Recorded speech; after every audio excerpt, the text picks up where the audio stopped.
2022년 태제재단이 후원하고 서울대학교 건축학과에서 주최하는 강소도시 세미나 오늘 두 번째 시간입니다. 다 아시겠지만 이 도시라고 하는 것이 워낙 다양한 변수들을 가지고 있어서 그 바라보는 잣대가 굉장히 많은데, 그 지난 시간에는 이제 젊은 사람들이 어떤 방식으로 그 도시에, 작은 도시에 접근하느냐, 이게 큰 주제였을 텐데, 오늘 모신 두 분은 조금 더 테크놀로지에 집중해서 이야기를 풀어주실 두 분입니다. 제가 이제 페이스북에 광고를 올렸는데, 일반적인 얘기보다 그 테크놀로지로 도시를 본다는 사실에 대해서 굉장히 관심들이 좀 있으시더라고요.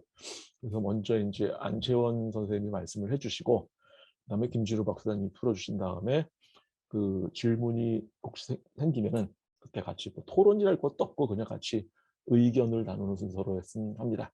오늘 안채원 선생님 보내주신 자료가 무지하게 방대하던데 얘기 한번 들어보도록 하겠습니다. 네, 소개합니다. 네, 안녕하세요. 반갑습니다. 일단 테즈 세미나에 저를 초대해 주셔서 감사하고요. 제 이름은 안채원이라고 합니다. 저는 지금 싱가포르에 있는 예일 NUS 컬리지 도시 프로그램에서 GIS와 도시 데이터에 대해 연구하고 강의하고 있고요.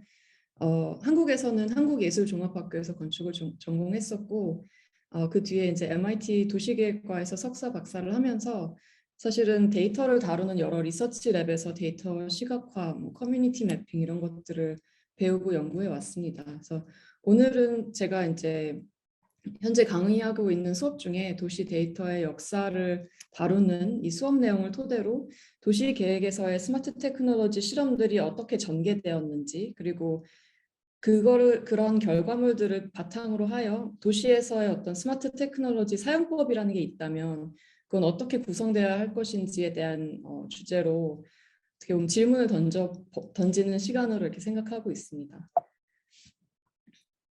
저 자신에 대해 조금 설명을 하자면, 저는 이제 도시의 물리적 환경과 그 속의 사회적 시스템을 데이터를 통해서 시각화하는 작업을 하는 사람이고요. 그래서 도시 데이터를 존재하고 있는 도시 데이터를 활용하기도 하고, 또 새로운 데이터를 센서를 통해 수집하기도 하는 그런 연구를 하고 있는데, 오늘은 이 스마트 테크놀로지가 도시 계획을 주도하는 상황으로 도시가 이렇게 만들어질 때 어떤 고민점들이 생기는지를 공유하고자 합니다. 오늘 토크를 시작하면서 사실은 최근 보스턴시가 새롭게 내놓은 이 프로젝트 캐치프레이즈를 가져와야겠다고 생각을 했는데, 굉장히 대담하게도 센서는 스마트하지 않고 디지털 키오스크는 세상을 구하지 않으며 또 효율성은 민주주의가 아니다, 이런 이제 굉장히 대담한 구호를 내놓고 있는 프로젝트입니다. 그래서 이 프로젝트 얘기는 나중에 또 조금 이따 할 기회가 있는데, 제가 오늘 토크 제목인 도시의 스마트 테크놀로지 사용법이라는 제목을 따온 것도 사실은 제가 오랫동안 살았던 이 보스턴시에서 최근에 내놓은 스마트 테크놀로지 플레이북이라는 프로젝트에서 착안을 한 것입니다. 그래서 이건 어떻게 보면은 보스턴시가 내놓은 얼반 테크 기업들을 향한 하나의 마니페스토인데요. 여기서 이 문서는 사실은 이제 위키처럼 시민들이 계속해서 고쳐 쓸 수 있게끔 디자인이 되어 있는데, 주요 골자는 기술 그 자체보다는 사람에 좀 더 집중을 하자, 복잡한 도시 문제에서 시작하는 어떤 해결책을 찾아가자라는 것입니다. 사실 얼핏 들으면 굉장히 단순한 메시지긴 한데요. 어떻게 하다가 결국은 도시에서 스마트 기술을 활용하는 게 이런 마니페스토를 필요로 하게 되는 상황이 됐는지, 이걸 조금 역사적으로 짚어보려고 합니다. 사실 이 기술 발전과 도시 계획은 계속해서 긴밀하게 연결되어서 발전되어 왔는데요. 그래서 하나의 기술이 민간 혹은 군사 부문에서 발전을 하면은 그것이 이제 당대 도시가 가지고 있는 문제들을 해결할 수 있는 어떤 해결책으로서 등장하기도 했고, 그러면서 이제 당대에 존재하고 있는 건축 도시 담론과 결합해서 새로운 도시 계획 기법으로 많이 발전을 했습니다. 그래서 같은 기술이 사실은 다른 방식으로 이렇게 전개되는 사례들이 있는데, 예를 들어서 스마트폰과 빅데이터가 등장했을 때 한편으로는 뭔가 이것이 드디어 도시 속의 활동을 이렇게 아우르는 어떤 근원적인 물리학을 이론화할 수 있는 기회다라고 봤던 뉴 사이언스 오브 시티스를 주장했던 사람들도 있고, 또 다른 한편으로는 이제 모두가 스마트폰을 가지고 있으니 크라우드 소싱을 해서 뭐 시민이 참여하는 데이터 프로젝트를 해서 시민의 목소리를 담는 어떤 데이터 시각화를 하자, 뭐 이런 움직임들도 다양하게 전개가 됐습니다. 그래서 사실은 이 기술이라는 것에 대해서 조금 이야기를 하고 넘어가려고 하는데요. 기술에는 기술이 중립적이고 객관적이라는 어떤 인식이 씌워져 있습니다. 하지만 이제 1980년에 랭던 위너가 쓴 Do Artifacts Have Politics에 따르면 사실 기술은 정치성을 띠는 경우들이 존재하는데요. 뭐 마치 이 사진에서 보시듯 뉴욕 존스비치로 향하는 다리들이 버스 진입이 어렵게 디자인되어서 이 해변에 갈 수 있는 인종을 조절했다든지, 아니면 1880년대에 이렇게 시카고에서 발명된 공합성형이라는 기계가 사실은 뭐 노조 활동을 하는 숙련자를 몰아내기 위해서 발명됐듯이 기술을 가지고서 어떤 사회적 문제를 해결하려고 할 때 이것이 정치적일 수 있다라고 이야기를 했고, 조금 더 흥미롭게는 이 본질적으로 정치적인 기술들도 존재한다고 얘기를 했었습니다. 그래서 예를 들어 원자폭탄과 이 태양열 지별 시스템을 사실 1대1로 비교할 수는 없지만 이 두 가지를 예시를 드는데, 원자폭탄의 경우는 이제 중앙 집중화된 그리고 굉장히 엄격하게 위계적인 지휘계통 안에서만 작동이 가능하고, 반면 이제 태양열 지별 시스템은 본질적으로 분산되어야지만 뭐 기술적으로 유리한 그런 기술이죠. 그래서 기술 자체가 가지고 있는 어떤 정치성, 어떤 특성이 이렇게 정치성과 연결되는 그런 사례들이 많이 존재한다, 이런 이야기를 했고요. 그래서 이것을 이제 도시계획에 가지고 왔을 때 생각할 수 있는 굵직한 3가지 사례를 이야기하고 그 다음으로 넘어가려고 하는데, 첫 번째 사례는 사실은 이제 1차 세계대전 때 정리된 그 항공사진 촬영술 이야기입니다. 그래서 1차 세계대전이 끝났을 때 이제 파일럿으로 복무했던 사회학자들이 많았는데, 그 사람들이 학계로 돌아와서 이 연구 대상지를 항공사진 촬영술을 이용해서 연구하는 그런 움직임들이 생겼습니다. 그래서 The View from Above라는 책에서 이제 이런 그런 움직임에 대해서 굉장히 많은 분석을 했는데, 결국 이런 관점은 사실은 이제 연구 대상지에 이 학자가 들어가서 몸으로 직접 경험하는 것이 아니라 더 먼 거리를 확보해서 그 속에서 어떤 바이어스를 제거할 수 있을 것이다라고 생각을 했던 거죠. 이게 더 객관적인 방법이다, 뭐 이렇게 생각을 했었고,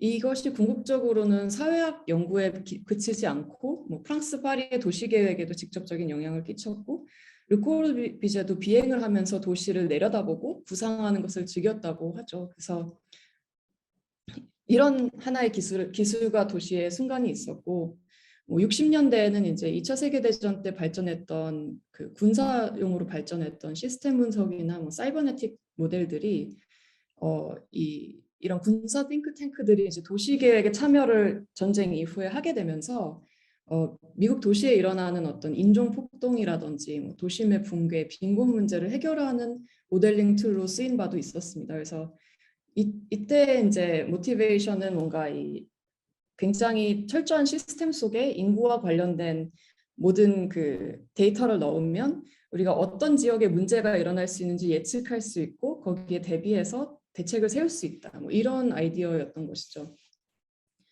뭐 또 더 최근에는 사실은 이제 손쉽게 접근 가능해진 센서 시스템을 통해서 뭔가 정확성이 떨어지더라도 시민과 활동가가 도시 문제를 학습하고 또 도시 문제를 사회에 알리는 활동들이 가능해졌습니다. 그래서 이런 그 순간들을 놓고 보면 사실 새로운 기술은 이제 그 기술 자체로서도 쓰이지만 당시의 어떤 정치 사회적 맥락과 당시에 첨예하게 대두되는 도시 문제를 해결할 수 있는 방안으로서 등장하는 경우가 많았고, 그것이 이제 기존의 도시 계획 담론과 결합해서 쓰이면서 도시 계획 속에서 계속해서 존재해 왔습니다.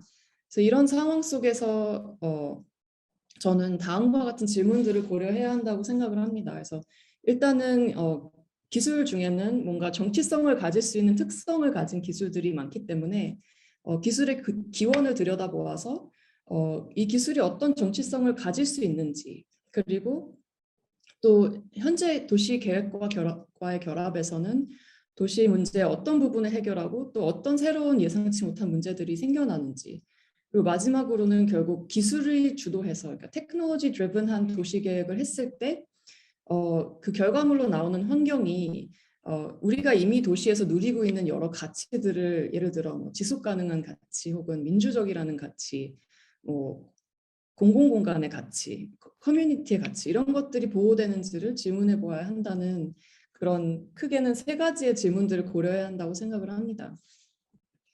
그래서 우리는 지금 사실 휴대폰, 뭐 신용카드 등을 사용하면서 이 디지털 디바이스들을 통해 수집되는 데이터가 마치 이제 우리 도시를 디지털 담요가 감싸고 있듯이 만들어진 그런 데이터 환경 속에서 살고 있는데요. 그래서 우리의 이제 일상적인 생활들이 사실은 여러 디바이스를 거쳐서 정보를 계속해서 생성하고 이 존재하고 있는 정보 처리 시스템과 신호를 주고받는 생활을 이미 하고 있는 것이죠. 그래서 이런 빅데이터를 기반으로 한 많은 연구들은 사실은 이런 담요 속에 존재하는 정보를 마이닝해서 이전에 알 수 없었던 어떤 활동들에 대해 가시화하려고 하는 목적을 가지고 있습니다. 이렇게 이미 많은 우리 생활 영역이 이미 기록되고 있고 어떤 디지털 담요 속으로 흡수되는 상황 속에서 사실 스마트 시티, 그리고 도시에서의 AI 적용, 이런 것들을 구체적인 사례를 통해서 조금 들여다보려고 하는 게 이제 오늘의 목표이고요. 그래서 세 가지의 그 종류의 프로젝트들을 조금 여러 가지 맥락들과 함께해서 살펴보려는 게 이제 오늘의 예, 앞으로 토크에서 이제 진행될 내용입니다. 그래서 첫 번째로는 이제 1세대 스마트 시티라고 불리는 아랍에미리트의 마스다와 그리고 대한민국의 송도를 들여다보려고 하는데요. 스마트 시티 연구에선 사실 빠질 수 없는 어떤 레퍼런스이고, 이 두 도시는 공통적으로 이제 스마트한 신도시를, 어떤 스마트한 인프라를 깔면서 만들었다는 점에서 비슷한 점이 있고, 그리고 도시 데이터를 중앙 집중적으로 관리해서 도시를 효율적으로 운영하겠다는 그런 뚜렷한 목적이 있었습니다. 또 한편으로는 국제적인 테크 기업인 IBM, 시스코, 시멘스 같은 기업들이 이 인프라를 설치하고 테스트하는 데 큰 역할을 했고요.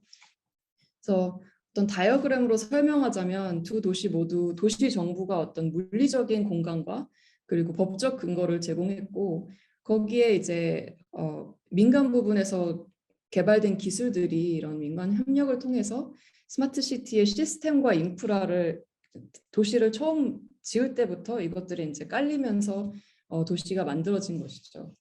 그래서 마스다의 경우는 이제 최신 기술을 어떤 전통적인 아랍의 도시계획 수법과 연결해서 큰 비전은 탄소 중립과 제로 웨이스트를 실현하는 최초의 사막 도시를 만들겠다는 것이었습니다. 그래서 에코시티, 뭐 그린시티라고도 많이 불리는데, 이 아부다비시에서 주관한 프로젝트이고, 사실은 석유 기반 경제 이후에 재생에너지 산업에 아랍에미리트가 어떤 역할을 할 수 있기를 바라는 마음에서 이제 시작된, 그런 의도 속에서 시작된 프로젝트이고요.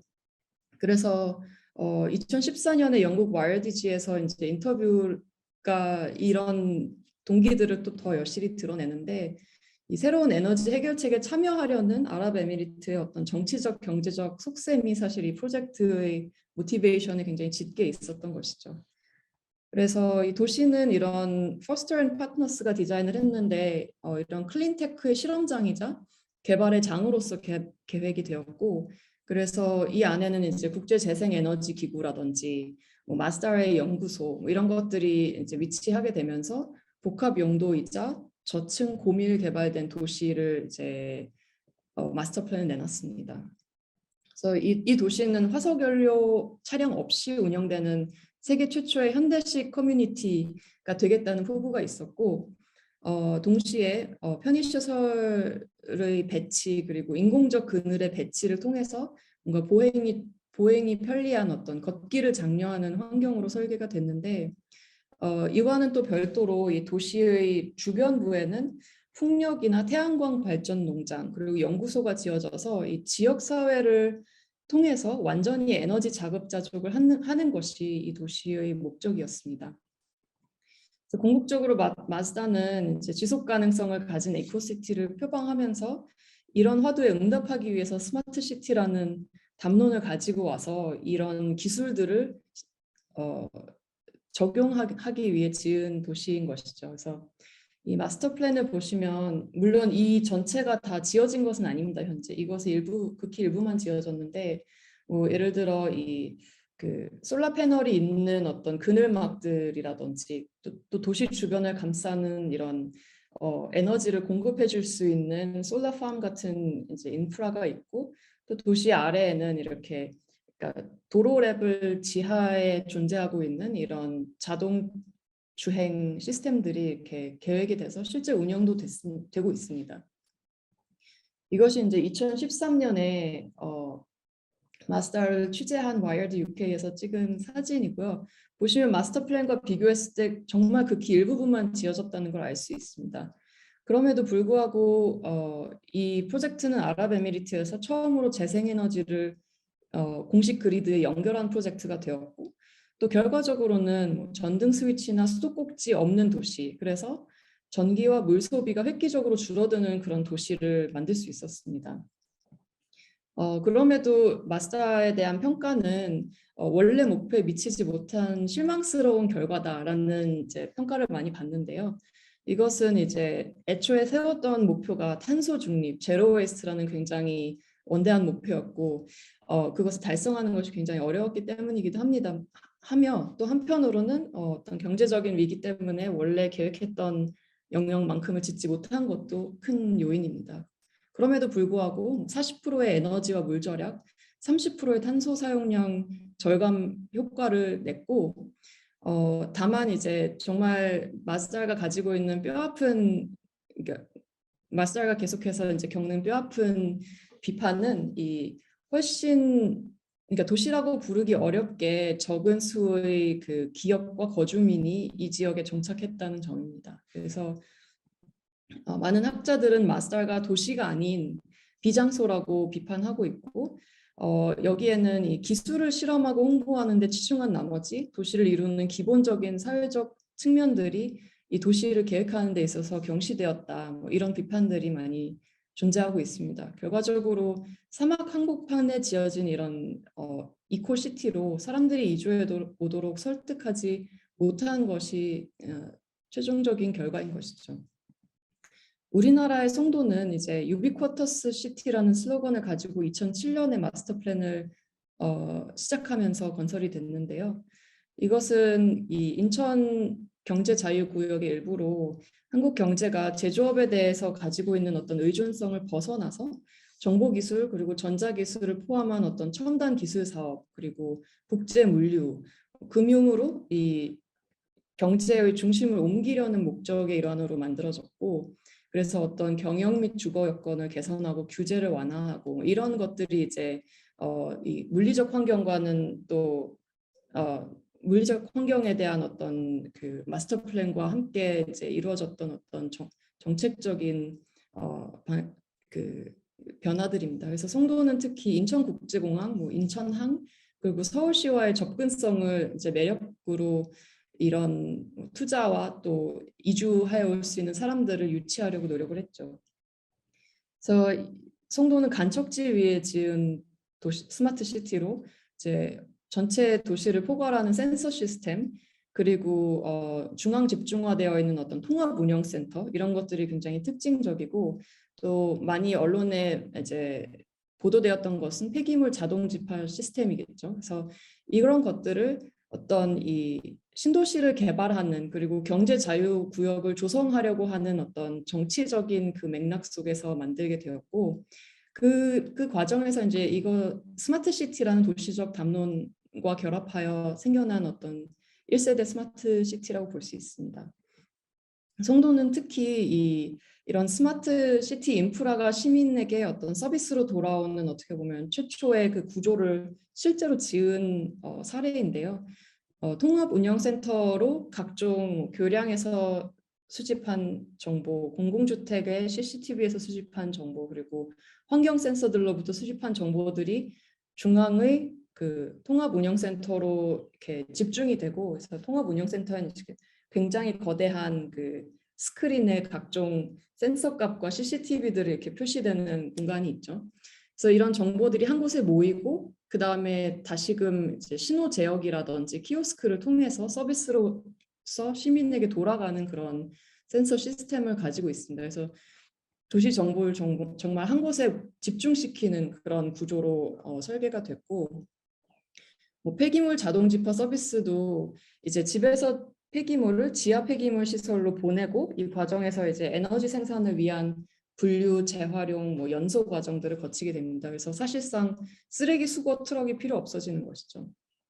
또 가장 많이 이제 소개되었던 그 피처가 뭐 각 아파트의 조명에서부터 온도까지 모든 걸 그 개개인들이 앱을 통해서 조정할 수 있게 설계되었다. 그래서 집에 가기도 전에 온도를 세팅해 놓을 수 있다. 뭐 이런 것들이 이제 굉장히 많이 광고되었던 어떤 IoT 기술들인데, 그와 더불어 또 굉장히 그 서울에서 보기 어려운 큰 공원들이 이렇게 도심에 위치하고 있다는 점도 사실은 굉장히 다른 설계의 이 송도 그 스마트 시티 설계의 하나의 그 특징 중에 하나죠. 이 송도가 계획한 마스터 플랜은 사실은 상당히 충실히 건설된 편에 속합니다. 그래서 그렇지만 당초 목표의 3분의 1 정도의 인구만을 유입하게 되었고, 그로 인해서 2018년에 블룸버그에서 했던 취재를 비롯하여 굉장히 많은 송도를 다루는 취재들은 사실은 이제 이 사람들이 있기는 있지만 보이지 않는, 그래서 도시가 있는데 도시의 삶이 보이지 않는 외로운 스마트 시티, 이런 평가들을 많이 받고 있습니다. 그리고 그 이면에는 사실 이 이익을 받던 사람들은 결국은 이제 은행과 개발업체의 합작으로 생성된 어떤 법인이 이런 개발 파이낸스를 도맡은 점, 그래서 그린시티, 뭐 국제도시, 스마트시티로서의 이렇게 브랜딩으로 송도는 유명세를 탔지만 실질적으로 송도를 지은 것은 부동산 개발이었다. 뭐 이런 연구도 있고요. 그래서 실질적으로 이 원래 목적보다 훨씬 적은 수의 사람들이 이사 왔는데, 그렇게 온 사람들은 사실은 특정한 사회경제적 조건이 부합되어야만 올 수 있었던 것입니다. 그래서 사회에서 부유한 사람들, 여기에서 살 수 있는 어떤 소득계층에 있는 사람들만이 이 스마트한 시스템이 제공하는 어떤 개선된 삶의 질을 누릴 수 있게 되었고, 그리고 송도를 흔히 뭔가 아무것도 없었던 간척지라고, 타블라 라사라고 표현하기도 하는데, 사실은 그 개발의 과정, 간척의 과정에서 이미 존재하고 있던 생태계가 파괴된 측면도 있죠. 그래서 그 생태계는 물론이거니와 그 생태계를 기반으로 생업을 이어가던 어민들은 1터와 3터를 동시에 잃었고, 이 기술들이 또 어떤 그 저수준의 서비스를 제공하는 시민들을 이렇게 소외시키는 측면도 있습니다. 그래서 쓰레기 수거를 하는 사람이 필요 없어진 점, 또 뭐 각종 서비스를 제공하는 사람들이 필요 없어진 점, 그것들이 기술로 대체된 점, 이런 것을 가지고 이제 송도에는 가치 있는 시민들만 살 수 있고 일할 수 있다, 뭐 이런 비판이 제기되기도 했습니다. 그래서 스마트한 도시, 그러니까 중앙화된 정보 시스템으로 뭔가 솔루션이 제공되는 이런 도시는 과연 누구를 위한 도시인지 다시 한번 고민해봐야 하는 대목이라고 생각을 하고요. 이런 1세대 스마트 시티들을 가장 날카롭게 비판한 사람이 어쩌면 아담 그린필드라는 사람인데요. 이 사람은 이제 이렇게 정제되고 효율적인 어떤 해결책을 기술이 제공하는 것보다는 뭔가 그 기술이 시민들이 개개인이 어떤 도시에 대한 새로운 질문을 제시하는 어떤 분산된 방향으로 쓰일 수도 있었던 것 아니냐, 이런 이제 의문을 제시를 합니다. 그래서 이런 약간의 요약을 위해서 이제 드리는 말씀은, 1세대 스마트 도시의 공통점은 사실은 어떻게 보면 그 스마트 도시들이 가지고 있었던 시스템적 한계와 연결이 되는데, 기존에 이렇게 활발하게, 혹은 기존의 어떤 역사와 기존에 사람들이 살고 있었던 어떤 동네가 아닌, 어떻게 보면 사막 한가운데 아니면 간척지 거의 이제 사회적 자본이 백지 상태라고 볼 수 있는 곳 위에서 지어진 계획 도시라는 점. 그러다 보니 어떤 완성된 이후에 도시적 삶이 보이지 않는 도시라는 비판을 받게 되고, 뭐 시민이 없는 도시 혹은 가치 있는 시민만이 존재할 수 있는 도시, 이런 비판을 벗어날 수 없었고요.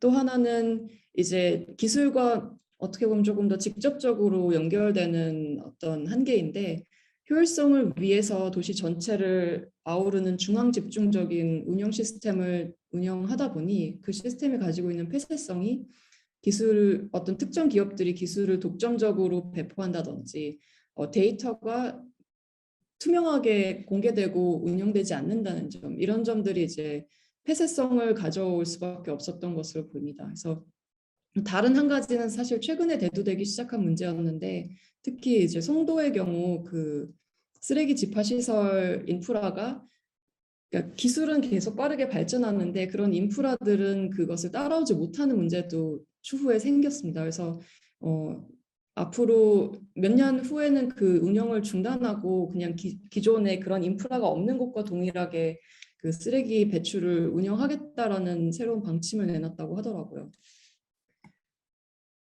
이것을 바탕으로 이제 두 번째로 가장 최근에 지어지려고 했다가 그 사업을 접은 토론토의 그 사이드워크 랩스라는 구글의 자회사가 지으려고 제안을 한 스마트 시티에 대한 이야기를 하려고 합니다. 그리고 이 시기에 이제 같이 등장하게 되는 어떤 충분히 스마트한 도시라든지 효율적이지는 않지만 의미 있는 어떤 프로젝트들, 이런 것들에 대한 담론들을 함께 소개를 하려고 합니다. 2017년 캐나다 토론토에서는 이제 여러 가지 스마트 시티에 대한 비판에도 불구하고 새로운 스마트 시티가 제안이 됐는데, 이는 이제 구글의 자회사인 사이드워크 랩스가 토론토의 퀘이사이드의 민관 협력 기관인 워터프론트 토론토와 함께 제안한 스마트 시티입니다. 그래서 워터프론트 토론토는 이제 민관 협력 기관으로 토론토 시와 또 온타리오 지방 그리고 토론토 중앙 정부까지 다 포함이 되어 있는 어떤 기관이고요. 여기에서의 그 아젠다는 이제 캐나다가 가지고 있는 청정 기술 건축 자재를 활용하고 또 혁신 기술을 테스트하는 장소로서 스마트 시티를 만들되, 그 속에는 다양한 소득 수준을 가진 사람들이 포용적으로 살 수 있는 어떤 살기 좋은 도시를 만들자, 이런 그 아젠다가 있었고, 그래서 이전의 스마트 시티와 다른 점은 어떻게 보면 시민이 이 계획 속에 포함되어 있었다는 점이죠. 그래서 마찬가지로 어떤 센서와 스마트 인프라가 완전히 구축되어 있는 도시를 만들고자 하는 그런 기술을 활용하고자 했었고, 여기에 이제 지속 가능성, 공정한 도시 개발, 일자리 창출, 그리고 나아가 투명한 데이터 처리, 이런 것들을 이제 이 속에서 이룩해 보고자 하는 어떤 목적 의식이 있었습니다.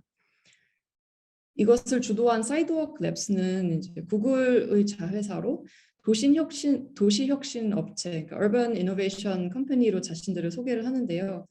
데이터와 알고리즘을 도시에 사용하는 기술 개발 프로젝트도 많이 진행을 하고 있고, 또 이제 이 토론토 프로젝트를 통해서 도시 개발도 시작을 했던 그런 회사였습니다. 그래서 2015년에 생겼고 아직까지도 운영을 하고 있는데, 많은 비판에도 불구하고 그러면 왜 새로운 스마트 시티가 시도된 것일까?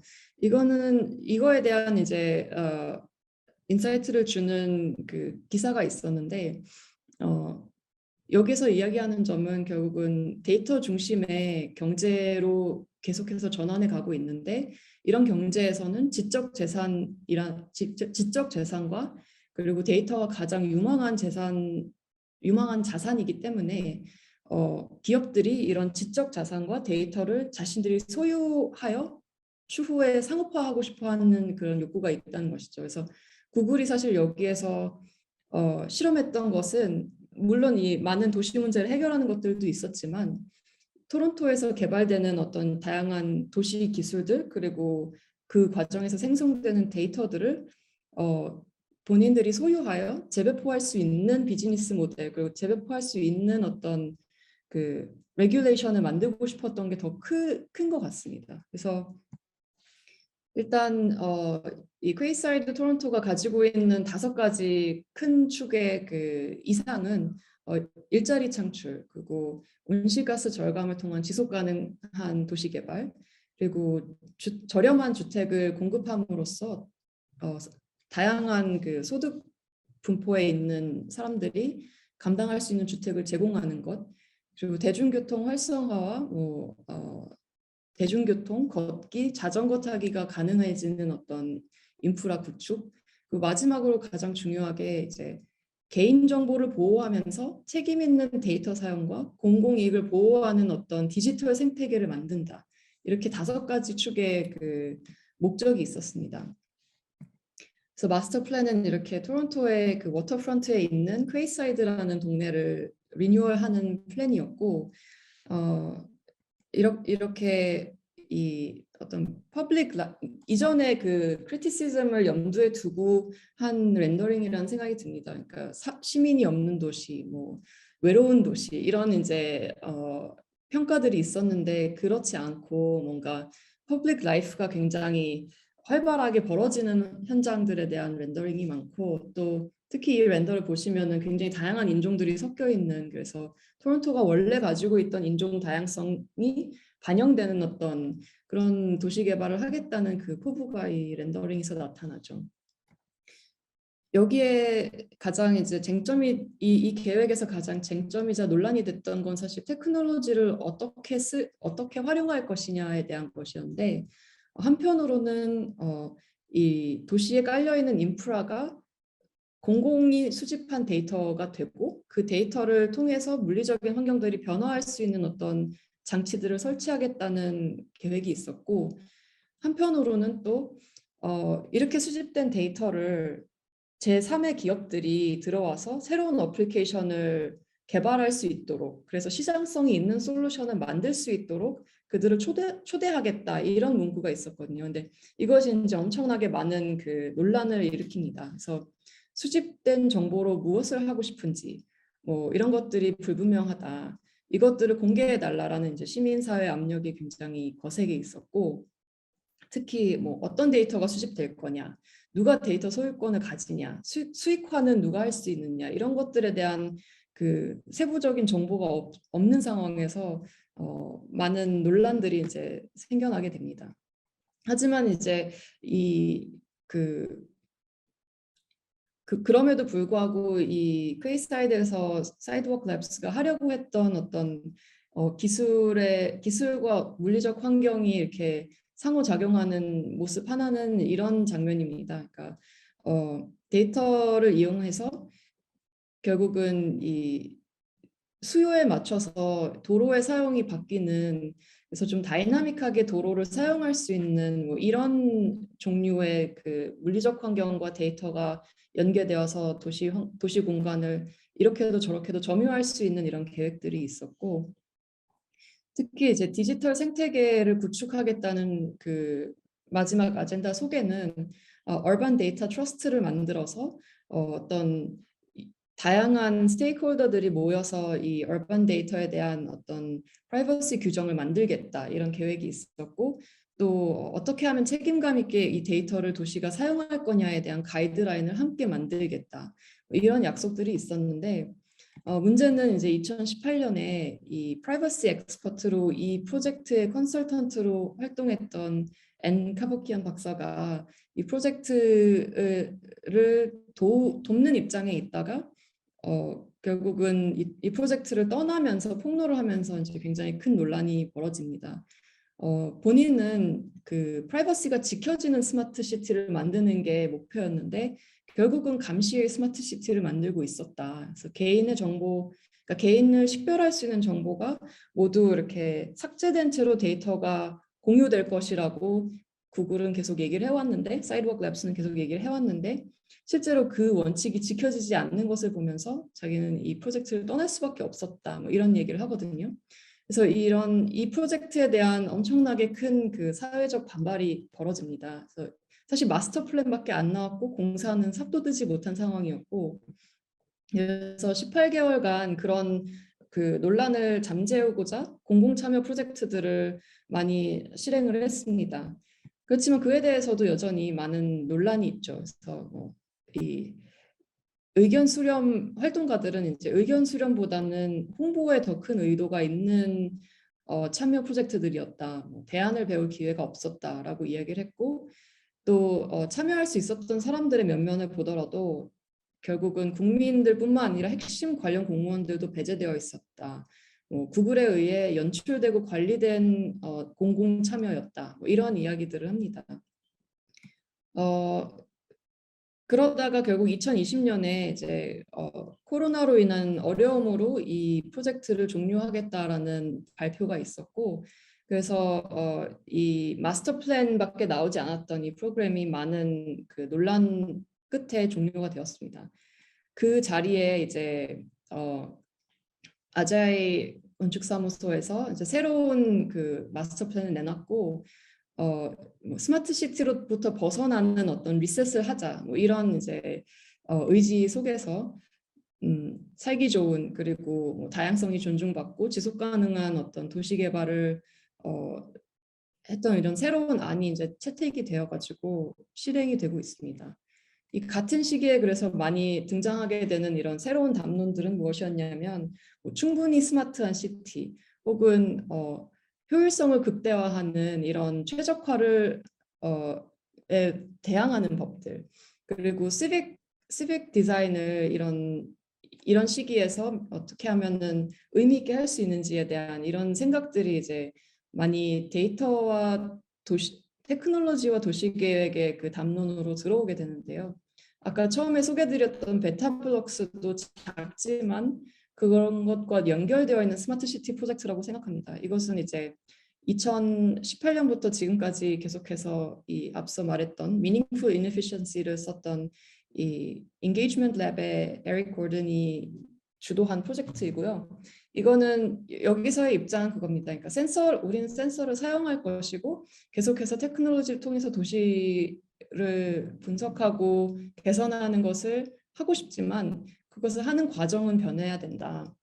그래서 여기에서 제안했던 것은 이렇게 굉장히 작은 블록 단위의 그 실험들을 해서 테크놀로지를 일단 테스트하는 실험들을 설치해서 테스트하는 실험들을 하면서 그 실험된 곳에 이제 주변에 이런 식으로 시민들이 와서 참여할 수 있는 어떤 대화의 창구를 만들어서 결국은 오른쪽에 보이는 이런 데이터 컬렉션 앤 프라이버시 폴리시 도큐멘트를 함께 작성하는 이런 작업들을 진행을 합니다. 그래서 사실은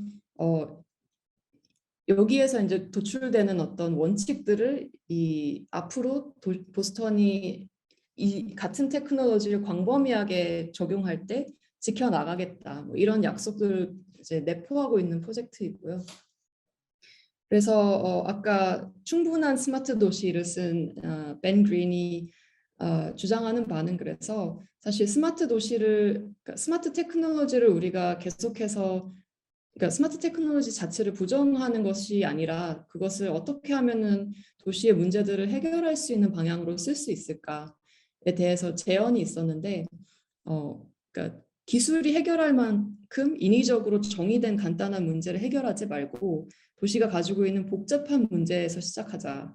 또 기술이 이뤄낼 수 있도록 목표와 가치를 조정하지 말고 사회적 요구를 해결할 수 있도록 정책을 먼저 생각하고 기술은 그것의 일부로서 사용하자. 그리고 혁신적인 기술보다 중요한 건 혁신적인 정책과 프로그램이고, 그리고 기술을 설계하고 구현하는 과정에서 민주적 가치가 촉진되도록 보장해야 한다. 또 마지막에 어떻게 보면 미국의 컨텍스트에서 특히 굉장히 뼈아픈 그 실험들 이후에 나타난 어떤 제언인데, 그러니까 도시가 어떤 이런 기술을 개발할 수 있는 캐패시티가 없을 때는 결국은 이제 기업들이 개발한 기술을 가져다 쓰게 되는 경우들이 생기는데, 사실은 시 부서 내에서 이런 기술을 개발하고 사용할 수 있는 어떤 능력치가 생겨야만 이런 혁신 정책이라든지 이런 기술을 필요한 곳에 가져와서 쓸 수 있는 어떤 정책들이 가능해진다, 이런 이야기를 합니다. 마지막으로 이제 새롭게 대두되고 있는 도시에서의 AI 기술의 사용에 대한 이야기를 좀 하려고 하고요. 그리고 좀 블록체인 기술 또는 AI 이런 기술들을 좀 의미 있게 사용하고 있는 사례들은 무엇일까? 그래서 중국의 치킨 팜에 대한 이야기도 좀 더불어 하려고 합니다. 저는 이제 지금 싱가포르에 살고 있다 보니까 이 AI를 도시에서 활용하자는 그 아젠다가 굉장히 급박하게 다가오는 편입니다. 이거는 이제 작년에 있었던 여기 싱가포르 도시계획국에서 주최했던 행사 중에 하나인데요. 이런 식으로 이런 AI를 도시계획에서 어떻게 사용할 수 있을까에 대해서 싱가포르 정부가 굉장히 관심이 많습니다. 그리고 오늘 간단하게 검색해 본 결과 한국의 도시들도 굉장히 많이 AI를 어떻게 적용할 수 있을까에 대해서 고민을 시작한 것으로 보여요. 그래서 2018년에 사실은 이미 중국 이 사기업에서는 이런 프라이빗 섹터에 있는 기업들에서는 이런 움직임이 사실은 조금 더 일찍 시작이 되었는데 2018년 와이어드 기사를 보면은 이제 중국의 알리바바가 이런 데이터 헝그리한 AI를 만들고 있다, 이러면서 이렇게 굉장히 비판적인 기사를 내놨습니다. 알리바바의 AI 클라우드가 가능케 하는 것은 결국은 이제 시티브레인이라는 프로덕트를 통해서 많은 양의 데이터를 수집하고 그것을 그전에는 처리할 수 없었던 만큼의 많은 데이터를 슈퍼컴퓨터의 알고리즘에 의해서 처리하고, 그러고 나서 그것으로 처리된 결과물로 인해서 도시를 통제하고 뭐 관리한다. 이것이 이제 시티브레인의 아이디어인데요.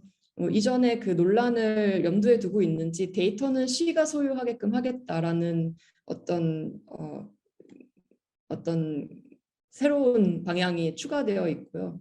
그래서 알리바바 클라우드가 가지고 있는 AI 기술은 도대체 어떤 것들일까? 이렇게 몇 면을 살펴보면은 일단은 빅데이터를 프로세싱할 수 있는, 보다 빠르게 프로세싱할 수 있는 그런 프로세싱 파워를 제공하고 있고, 또 뭐 다양한 소스의 large scale, 큰 스케일의 데이터가 리얼타임으로 분석될 수 있게끔 서포트하고 있고, 흥미로운 점은 이제 리얼타임으로 비디오를 분석해서 뭐 굉장히 그 많은 다양한 소스로부터 쏟아져 들어오는 비디오 정보로부터 어떤 정보를 빼내겠다, 뭐 이런 이제 기술들이 이렇게 소개가 되어 있습니다. 그래서 그것들이 어떻게 적용될 수 있을지에 대해서 알리바바 측에서 이제 올려놓은 그런 시나리오들을 보면은 사실은 어떤 방식으로 이 기술을 의도하고 만들고 있는지를 볼 수가 있습니다. 그래서 한편으로는 비디오 피드나 뭐 통신사, 와이파이 이런 것들을 트래킹해가지고 승객들이 얼만큼 밀도 있게 움직이고 있는지를 통해서 뭐 스마트하게 공급과 수요를 일치시키는 교통 시스템 관리, 이런 부분이 있고, 뭐 비디오 영상을 분석해서 그 비상 대응팀이 바로 이 사고나 재해를 관리할 수 있게끔 뭔가 서비스를 제공할 수 있게끔 돕는다. 또는 이제 지역 사회를 감시하고 안전하게 지키겠다, 이런 이제 시나리오들이 있습니다. 그래서 지역 사회 감시 및 안전은 특히 조금 섬뜩한 내용이 있는데, 그러니까 과거 범죄를 저질렀던 사람 또는 용의자에 대한 설명을 기반으로 이 용의자를 추적하는데 이 AI 엔진을 사용하고, 그래서 공무원들이 결국은 범죄자를 추적하고 앞으로 일어날 수도 있는 범죄 사건을 예방하는 데 도움을 주겠다.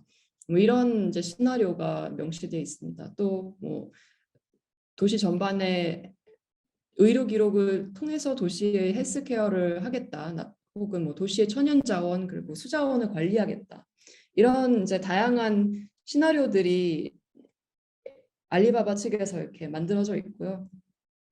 사실 이제 그 아시아에서 이미 23개 도시에 이것이 적용되었다라고 알리바바는 자랑했지만 사실 쿠알라룸푸르를 제외하고는 나머지는 다 중국 내에 있는 도시이고 그렇지만 이미 2019년에 23개의 도시에 이 기술이 이미 적용되고 있다는 점이 굉장히 주목할 만한 점이라고 생각을 합니다.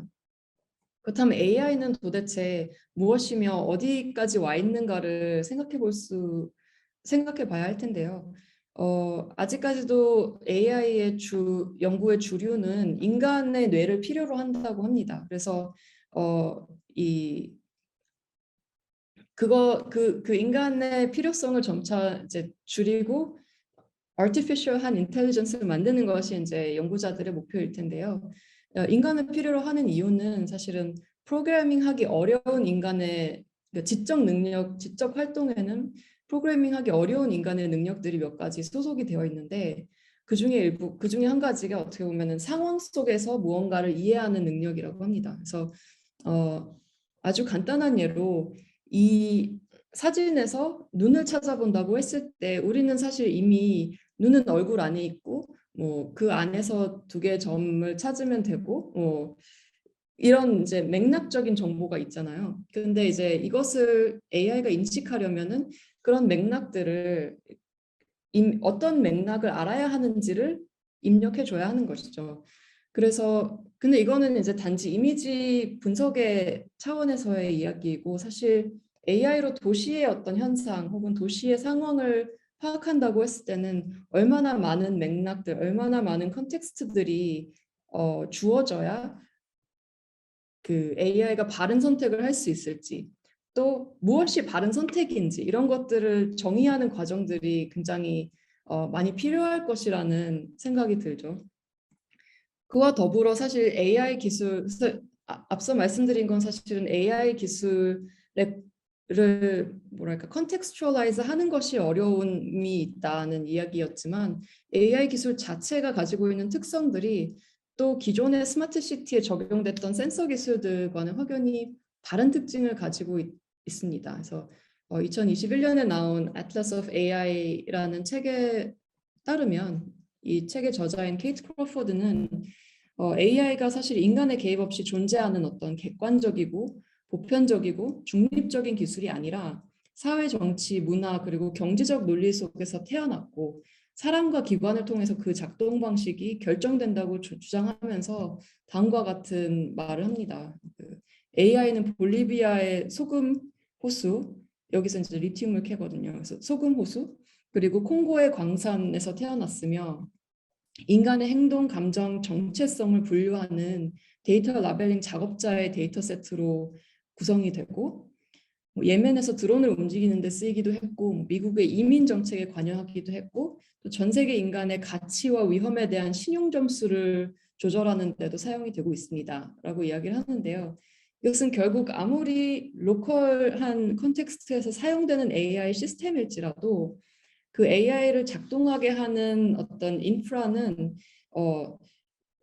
중국, 인도, 미국, 뭐 기타 지역의 인프라와 언제나 하이브리드로 존재하고 있고 그래서 AI 시스템의 경계는 이렇게 국가 경계로 나뉘어지기 어려운 점이 있다는 겁니다. 그래서 AI 시스템 안으로 들어가는 데이터가 향후에 어떤 용도로 쓰일지 알 수 없다는 그런 특징이 있습니다. 그래서 간단한 예로 물론 아마존의 데이터가 이런 식으로 쓰인다라고 주장하려는 건 아닌데 아마존 네이버 앱이 아마존의 이 링이라는 네이버후드를 감시하는 초인종 제품이 있는데 동네를 지키는 초인종이라는 컨셉으로 만들어진 앱이고 실시간 이미지 분석을 통해서 위험을 감지하고 사용자에게 알린다 뭐 이런 기능을 가지고 있습니다. 근데 개인으로서는 당연히 가족과 뭐 자산의 안전을 위해서 이런 제품을 구매해서 사용할 수 있겠죠. 그런데 이렇게 축적된 데이터가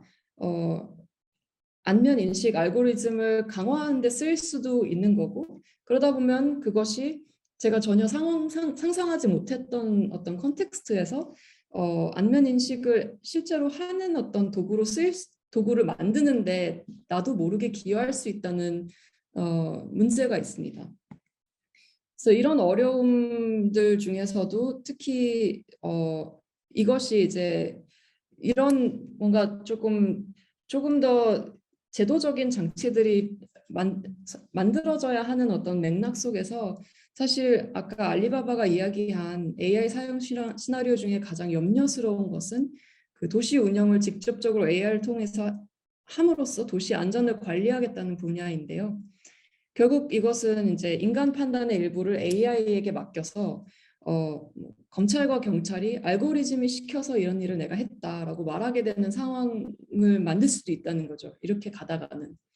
그래서 이거는 안전관리에 대한 전혀 새로운 지평을 열게 되는데 기존 법은 정당한 사유가 있을 때까지 수색이나 개인정보 수집을 할 수가 없게 되어 있는데 AI를 통해서는 어떻게 보면은 이 폴리싱이 첩보 활동이 되는 거죠. 그래서 예측적으로 선제적으로 개입하는 것을 AI가 돕게 되는 상황들이 생길 것이라는 거죠. 그래서 이런 예측들, 이런 뭐랄까 이런 부분에 대한 뭐 도덕적인 잣대들을 어떻게 마련할 것이냐에 대한 의문점들이 있고요.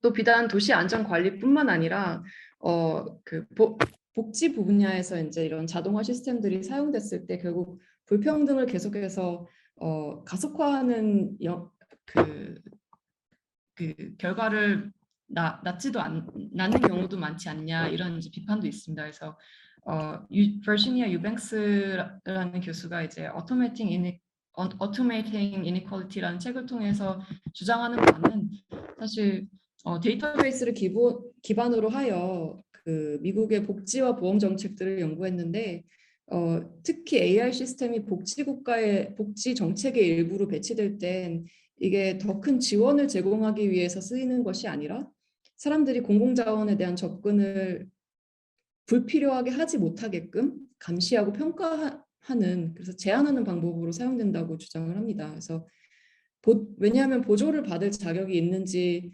심사하기 위해서 결국은 데이터베이스를 자동화해서 운영하게 되는데 결국은 공공자원이 필요하다고 접근하는 사람들이 도움이 더 필요한 사람으로 분류되는 것이 아니라 시스템을 악용할 수도 있는 사람으로 분류되는 경향이 있기 때문입니다.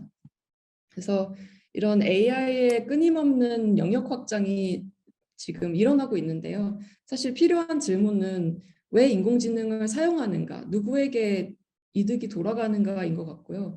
그래서 AI가 도시 운영을 돕는 역할로 자리매김을 하려면 이 기술이 작동하는 맥락이 보다 첨예하게 논의되어야 될 거라는 생각이 듭니다.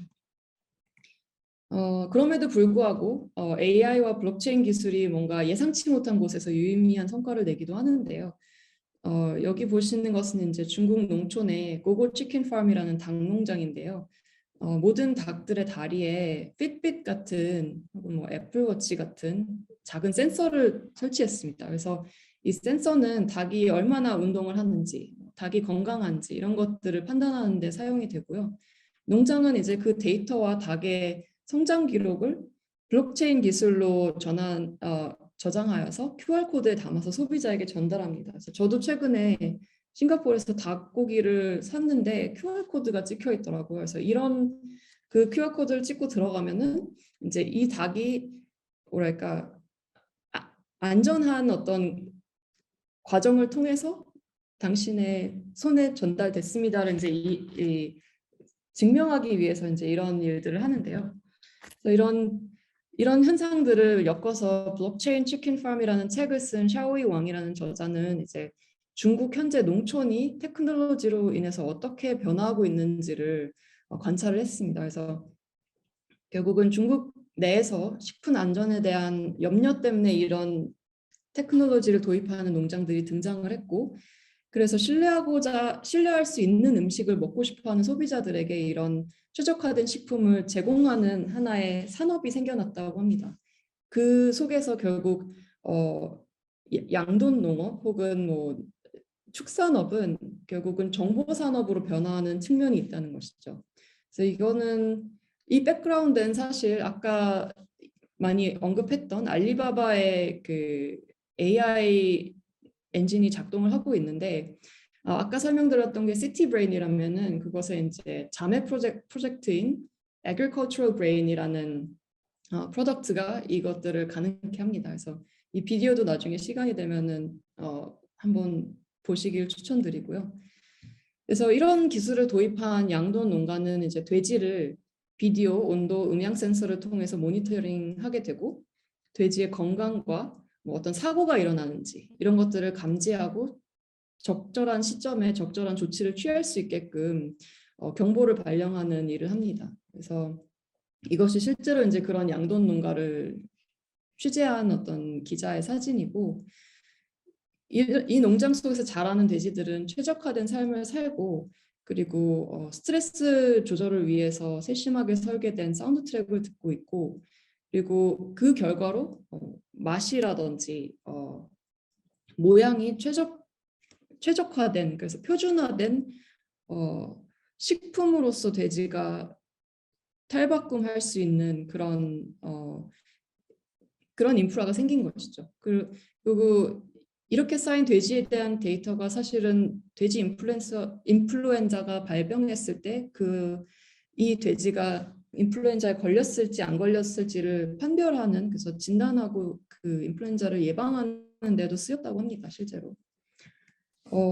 이 샤오의 왕은 이 MIT 테크놀로지 리뷰와의 최근 인터뷰에서 사실은 왜 중국 농촌에서 이런 기술들이 등장하고 있는지를 좀 설명을 하고 있는데요. 이 도시를 경험한 농부들이 사실 중국에는 이 포커 제도가 있기 때문에 농촌 출신의 청년들이 도시에 가서 일을 하는 것이 굉장히 어렵고 그리고 그곳에서 불법적으로 일을 했을 때는 이제 많은 뭐 의료와 같은 기본적인 혜택을 받지 못하면서 생활을 하기 때문에 이들이 시골에 있으면서 동시에 어떤 경제적 기회를 가질 수 있는 계기를 결국은 이런 기술들이 제공해 준다는 이야기를 하고 있습니다. 그래서 굉장히 거의 한 10년 전부터 등장했던 전자상거래 플랫폼을 통해서 뭐 작물과 곡물들이 이렇게 중국 전역의 시장과 거래되는 타오바오 빌리지도 굉장히 많이 등장을 했고 그리고 블록체인, IoT, 뭐 AI 같은 최신 기술을 사용하는 소규모 기업들이 중국 농촌의 모습을 바꿔가고 있다고 그렇게 이야기를 합니다. 그래서 이것이 어떻게 보면은 정부가 추진하고 있는 그런 정부가 보고자 하는 미래상과도 연결이 되기 때문에 이런 이니셔티브에 대한 지원도 굉장히 많다고 합니다. 그래서 여기에서 이제 이쯤에서 마무리를 하며 사실 맨 처음에 제가 던졌던 질문으로 돌아가 보고자 하는데요. 제가 결국 이야기하고 싶었던 것은 이 기술 자체가 가지고 있는 특성 이런 것들을 면밀히 살펴야 이것이 결국 도시 기술이 도시 계획과 결합했을 때 어떤 예상치 못했던 상황들이 벌어지는지를 좀 더 이해할 수 있게 된다는 이야기고요.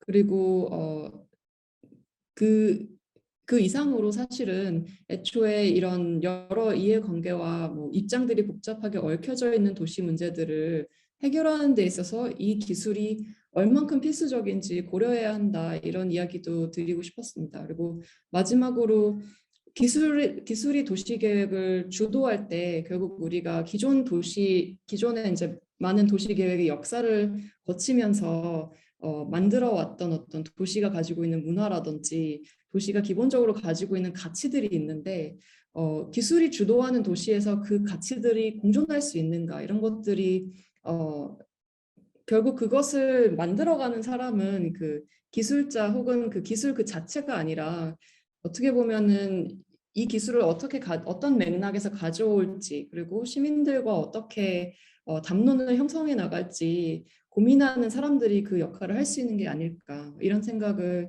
해봅니다. 이상으로 오늘 준비한 내용은 모두 마쳤고요. 질문 혹은 대화 이 이후에 이제 어떤 관련된 이야기를 더 나눌 수 있으면 좋겠습니다. 감사합니다. 네, 감사합니다. 수고 많으셨습니다.